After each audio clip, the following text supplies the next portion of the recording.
భారతీయులను హీనంగా చూసి దారుణంగా దోచుకున్న బ్రిటిష్ సామ్రాజ్యాన్ని ఏలడానికి ఇప్పుడు భారతీయులే దిక్కవుతున్నారు. భారత సంతతికి చెందిన రిషి సునాక్ బ్రిటిష్ ప్రధానిగా గెలిచి చరిత్ర సృష్టించారు. తాజాగా మరో భారతీయుడు అచ్చ తెలుగు వ్యక్తి బ్రిటన్ పార్లమెంట్లోకి అడుగుపెట్టబోతున్నాడు. తెలంగాణకు చెందిన నాగరాజు యాదవ్ అనే కంప్యూటర్ ఇంజనీర్ బ్రిటిష్ ఎంపీగా పోటీ చేస్తున్నారు. ప్రధాన ప్రతిపక్షమైన లేబర్ పార్టీ ఆయనను నార్త్ బెడ్ఫోర్డ్షైర్ నుంచి బరిలోకి దింపింది. ఈ నియోజకవర్గంలో ఇటీవల జరిగిన స్థానిక ఎన్నికల్లో లేబర్ పార్టీనే గెలిచింది.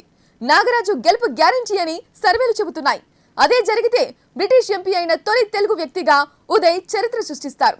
భారత్లో పుట్టిన వాళ్ళు, భారత సంతతికి చెందిన వాళ్ళు గతంలో చాలా మంది బ్రిటిష్ పార్లమెంట్లో అడుగుపెట్టారు. ఉదయ్ వయసు 55 ఏళ్లు. ఆయన స్వస్థలం సిద్దిపేట జిల్లా కోహెడ మండలంలోని శనిగరం గ్రామం. తల్లిదండ్రులు నిర్మలాదేవి, హనుమంతరావు.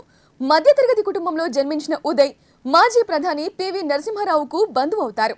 ఉదయ్ విద్యాభ్యాసం వరంగల్, హైదరాబాద్లో సాగింది.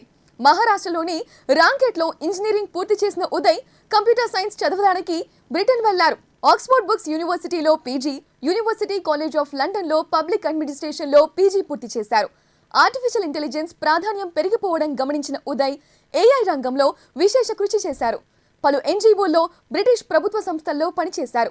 ఏఐ ప్రధాన రూపకల్పన, అణగారిన వర్గాల సంక్షేమం, సమగ్ర అభివృద్ధి అంశాలపై ఆయన కృషి చేశారని లేబర్ పార్టీ ప్రశంసించింది.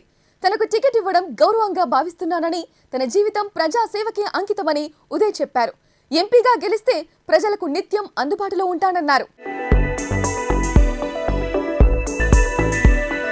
ఉదయ్ పోటీ చేస్తున్న నార్త్ బెడ్ఫోర్డ్షైర్ నియోజకవర్గాన్ని ఇటీవలే పునరుద్ధరించారు. ఈ నెలలో జరిగిన కౌన్సిలర్, మేయర్ ఎన్నికల్లో లేబర్ పార్టీ విజయం సాధించింది.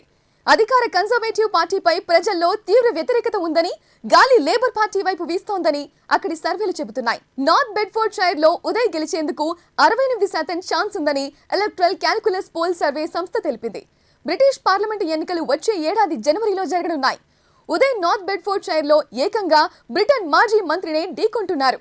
ఉదయ్ కి కన్జర్వేటివ్ పార్టీ అభ్యర్థి రిచర్డ్ పుల్లర్ కు మధ్య ప్రధానంగా పోటీ నెలకొంది. పుల్లర్ ప్రస్తుతం నార్త్ ఈస్ట్ బెడ్ఫోర్డ్షైర్ ఎంపీగా పనిచేస్తున్నారు. ఆయన 2022లో 4 నెలలు బ్రిటన్ ఆర్థిక శాఖ సహాయ మంత్రిగా పనిచేశారు. ఆంగ్లేయ పాలకులు భారత్ వంటి దేశాలను దోపిడీ చేసి అక్కడి ప్రజలను దారుణంగా అణచివేశారు. అయితే బ్రిటన్ రాజకీయాల్లో మాత్రం అన్ని జాతుల, మతాల ప్రజలకు అవకాశం కల్పించారు. దాదాబాయి నౌరోజీ బ్రిటిష్ పార్లమెంటుకు ఎన్నికైన తొలి భారతీయుడిగా చరిత్ర సృష్టించాడు. ఆంగ్లేయులు భారతదేశ సంపదను ఎలా దోచుకుంటున్నారో వివరిస్తూ ఆయన రాసిన poverty and unBritish rule in India పుస్తకం సంచలనం సృష్టించింది. 1892లో ఆయన లేబర్ పార్టీ నుంచి పోటీ చేసి బ్రిటన్ ఎంపీగా గెలిచారు. తర్వాత కాలంలో మంచర్జీ బోనర్జీ, నీరజ్ దేవా, వీరేంద్ర శర్మ వంటి మరెందరో భారతీయులు బ్రిటన్ చట్టసభలకు వెళ్లారు. భారత సంతతికి చెందిన కన్జర్వేటివ్ లీడర్ రిషి సునాక్ 2022లో బ్రిటిష్ ప్రధానమంత్రి పదవి చేపట్టి చరిత్ర సృష్టించారు. వీరికి కొనసాగింపుగా బరిలోకి దూకిన ఉదయ్ నాగరాజు గెలవాలని భారత సంతతి బ్రిటిషర్లు ప్రచారం చేస్తున్నారు.